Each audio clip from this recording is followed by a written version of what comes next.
3월 10일 어제가 박근혜 전 대통령 탄핵 2년 되는 날이었습니다. 그리고 5.18 관련해서 허위사실 유포한죄로 전두환 씨는 지금 1시간 뒤네요. 광주 법정에 세우게 됩니다.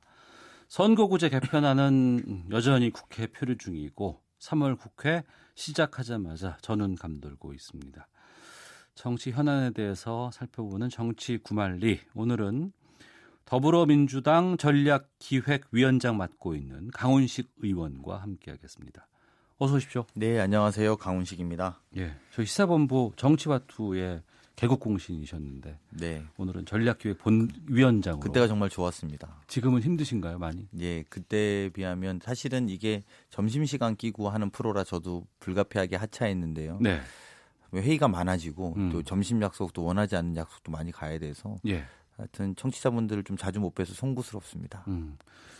전략기획위원장 하면 수당 같은 것도 좀 더 나오나요? 전혀 없습니다. 그런 거 전혀 없습니다. 아, 그래요? 네. 그냥 일만 많아지는. 일만 많아지죠.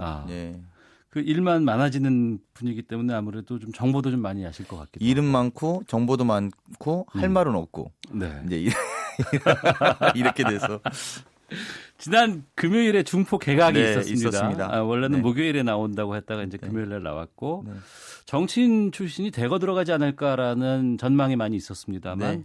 박영선 의원, 진영 의원이 내정이 됐고 네. 다른 분들은 다 관료라든가 전문가 출신인데 먼저 이번 그 개각 총평부터 좀 해주신다면요. 일단 뭐 크게 보면 집권 3년 차에 성과를 내겠다는 의지. 네. 이제 이렇게 저는 정리하는데요.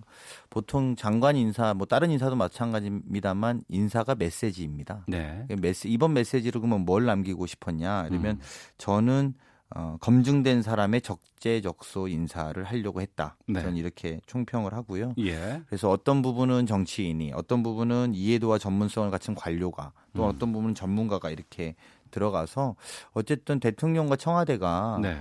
국정운영 성과를 내서 국민들께 체감시켜드리는 것에 굉장히 목적을 둔 것 아니냐. 저는 이렇게 생각합니다. 예. 우상호 의원은 많이 거론됐었는데 이번에 네. 빠지셨어요? 저는 사실은 이제 그런 면과 다르게 네. 저는 좀 많이 아쉬운 건 어떤 의미로 보면 사실은 일기 내각에서 정치인들이 많이 들어가 있었지 않습니까? 그랬죠. 그리고 예, 사실 예. 평가가 나쁘지 않았습니다. 예. 저희가 얼뜻 생각해봐도 비정치 분야의 장관 이름은 잘 생각이 안 나는데 비정치인. 근데 정치인들은 어디 부서의 장관인 걸 다 알고 있듯이 굉장히 일기 내각에서 성과가 많아서 2기에는 뭐 더 많이 들어갔으면 네. 생각했었는데 뭐 우상호 의원 등 뭐 좀 안 돼서 좀 아쉽게 생각하는데요. 반면에 그래서 그럼 누구를 했냐 이렇게 봤더니 말씀드린 것처럼 전문성과 그 능력이 있는 사람 중심으로 배치해서 네. 이건 성과를 내겠다는 의지구나. 저는 이렇게 해석합니다. 네. 여러 가지 평들 나오고 이제 여러 단체에서 이번에 뭐 잘 됐다 안 됐다 뭐 이런 얘기들 많이 하잖아요. 네.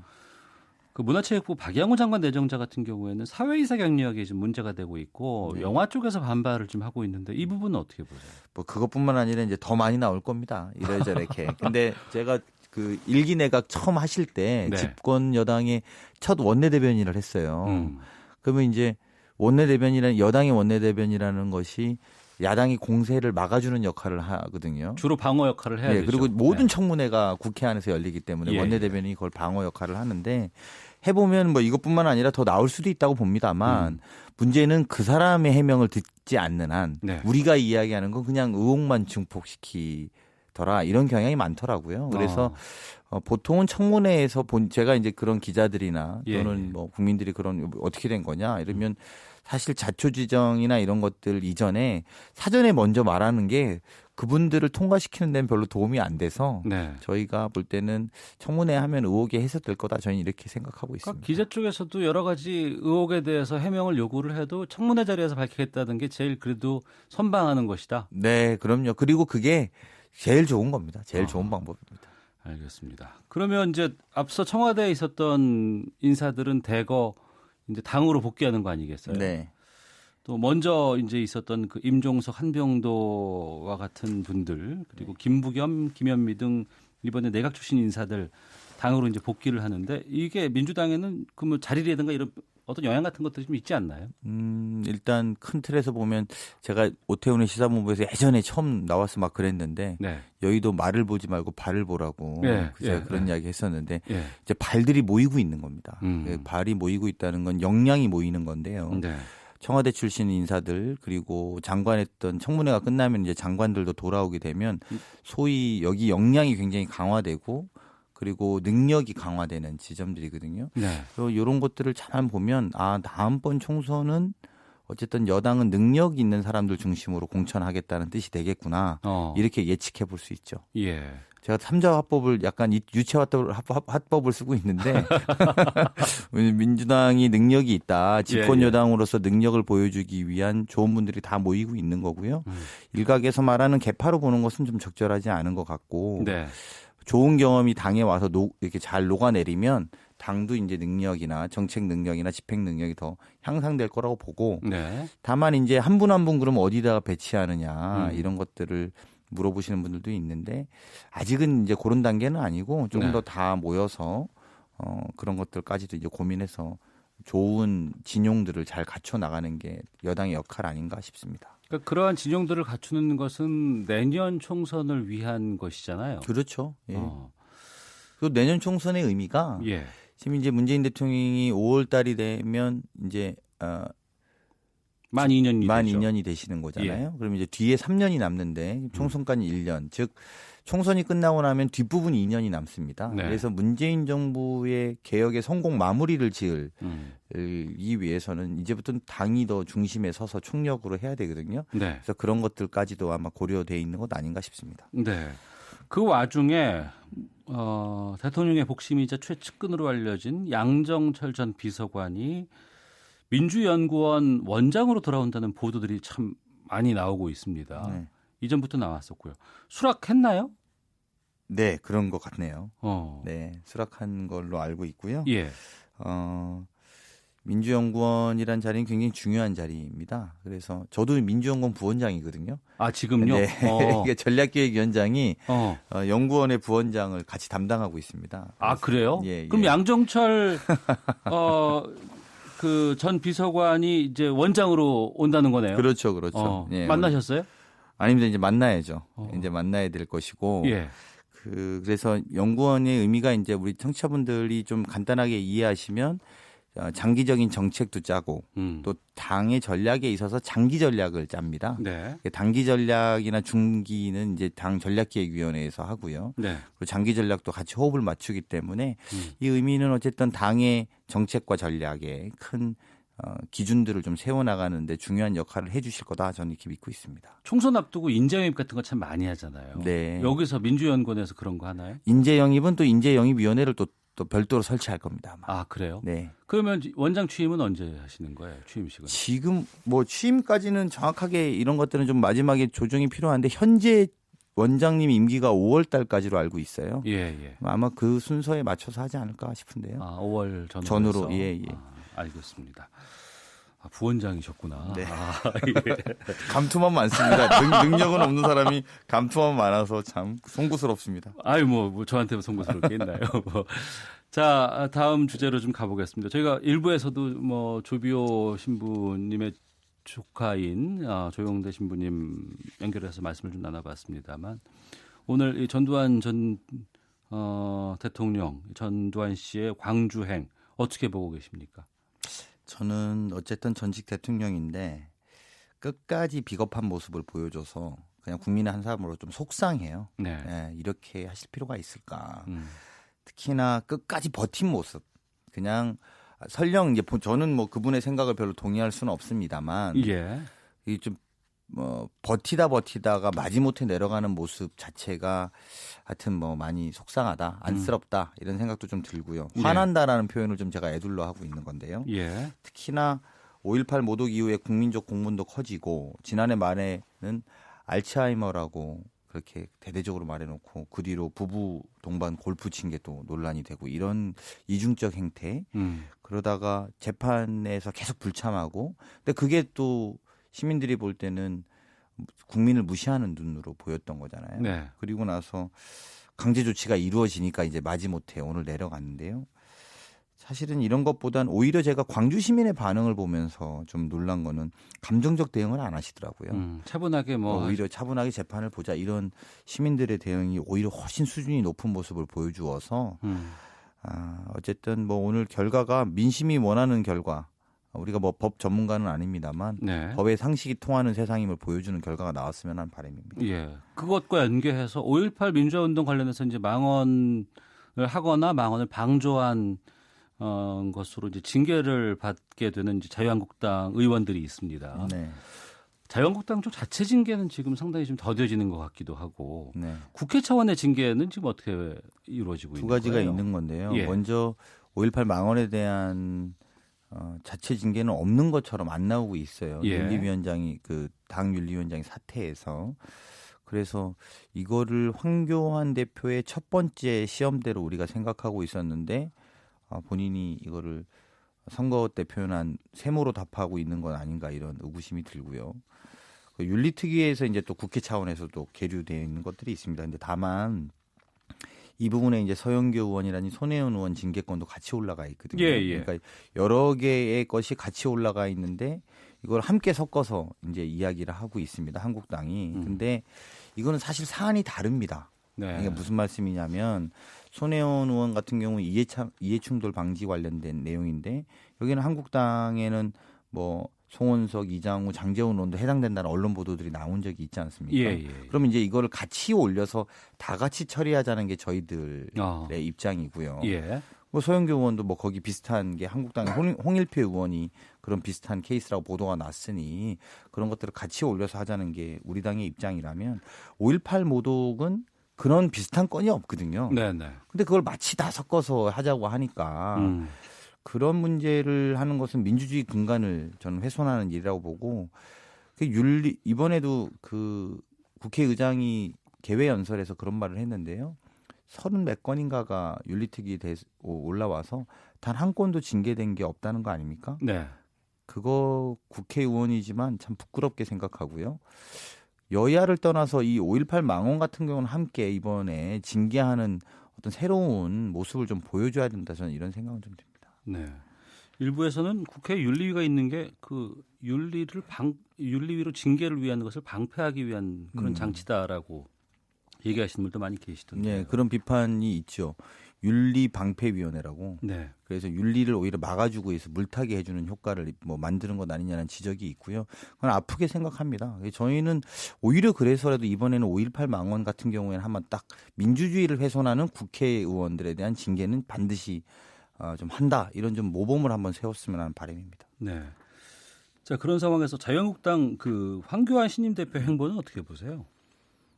황교안 신임 대표가 아까 잠깐 말씀드린 것처럼 김순례 의원 같은 경우 최고위원이 됐단 말입니다. 그래서 사실은 이 리더십을 본인이 어떻게 보여주느냐 굉장히 중요한데 네. 거기에 조경태 의원은 이건 징계해야 된다라고 딱 이야기를 선을 긋고 당내에서 또 공개 토론 때 이렇게 말씀을 하시더라고요. 예, 예. 근데 이걸 지금 세모로 답하고 계세요. 이쪽 편도 아니고 저쪽 편도 아니고. 근데 이게 단기적으로는 본인이 당의 지지세가 없기 때문에 당의 의원들을 잘 끌고 나가려는 모습일 수 있으나 장기적으로는 민심 위반이라는 결과를 갖고 오게 될 겁니다. 네. 궁극적으로 보면 말이죠. 그래서 이런 것에 있어서는 황교안 대표가 조금 더 적극적으로 본인의 의사표명을 하시고 입장을 내시는 게 맞죠. 입장이 뭔지 모르겠어요. 그러니까 5.18 모독에 대한 황교안의 입장은 이렇게 물어보면 답을 뭐 이렇게 하셔야 되는데 답이 없는 그런 형국입니다. 네. 자, 정치 구말리 민주당 전략기획위원장 맡고 있는 강훈식 의원과 함께 말씀 나누고 있습니다. 4월 3일 보궐선거가 이제 두 지역구에서 열려집니다. 창원, 성산, 통영, 고성인데 저희 금요일에 시사점 해주시는 정두환 의원은 둘 다 자유한국당 우세 지역이라서 네. 쉽지 않을 것이다 이렇게 전망을 하셨는데 강 의원께서는 어떻게 보세요? 네, 이 이야기를 저한테 듣고 와서 말씀하신 것 같은데요. 정돈 의원께서 그 전전날 같이 방송하셨을 때 이걸 같이 하고 오셔서 한 것 같은데. TBS에서 하셨죠? 네. 사실은 저희가 유리한 지역은 아닙니다. 그건 맞고요. 하나는 어쨌든 고 노회찬 의원께서 창원 성산을 하시던 지역이고, 네. 그리고 거기는 우리가 지난 4회 동안 4번의 총선 동안 후보를 단일화 해서 후보를 내지 못한 지역입니다. 네. 그러니까 당의 지지율은 적지 않은데 후보를 내지 않아서 구심이나 이런 핵심들이 형성이 안 돼 있는 이런 지점들이 있고요. 그리고 그 고성하고 통영고성 같은 경우에는 아예 지난번에 한국당이 무투표로 당선됐던 데라서 쉽지는 않다고 봅니다만 그럼에도 불구하고 선거는 글자 그대로 영화 대사처럼 끝날 때까지 끝난 게 아니거든요. 네. 그래서 우리 후보가 그 창원 성산에서는 단일화도 제안했고 그래서 민주정의 그다음에 민중당까지 단일화가 될 경우에 변수 네. 그리고 또 그 사이에 통영고성 같은 경우에 지난번에 우리가 무투표로 됐지만 통영하고 고성의 기초단체장이 다 민주당으로 이번에 당선됐어요. 예. 그래서 물론 시간이 6개월 전이기 때문에 뭐 오랜 시간이 지나지 않았지만 민심들이 민주당이 맡겨놨는데 좀 잘하더라 이렇게 느끼시는 분들도 생각보다 많아질 수 있다고 생각하기 때문에 끝까지 끝날 때까지 끝난 게 아니라는 각오로 저희도 열심히 하려고 합니다. 지금 시점에서 단일화는 아직 열려 있습니까? 창원 성산? 그렇습니다. 예, 열려 있습니다. 열려 있어요. 네. 예. 근데 근데 이제 입장이 다른 거예요. 예. 그러니까 민주당하고 정의당은 3자 단일화 하자 이런 입장이고 민중당은 선 정의당과의 단일화 후에 논의하겠다 이런 입장이에요. 그래서 정의당은 그래서 노동자들 중심으로 해서 이 단일화 체계를 먼저 한번 그러니까 룰이 다른 거죠. 네네. 룰이 다른 데서 하자는 거고 그걸 원샷으로 한 번에 하자는 게 민주당과 정의당의 생각이고 이렇습니다. 언제쯤 그건 결정 날까요? 아마 며칠 안에 끝날 겁니다. 이번 주 중에는 단일화 논의가 좀 본격화되거나 뭐 안 되거나 등 입장들이 나와야 될 겁니다. 네.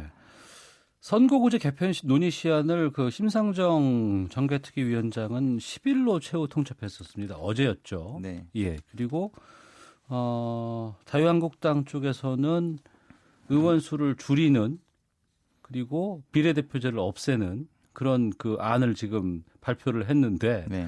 지금 그 선거구제 개편안은 어떻게 되고 있어요?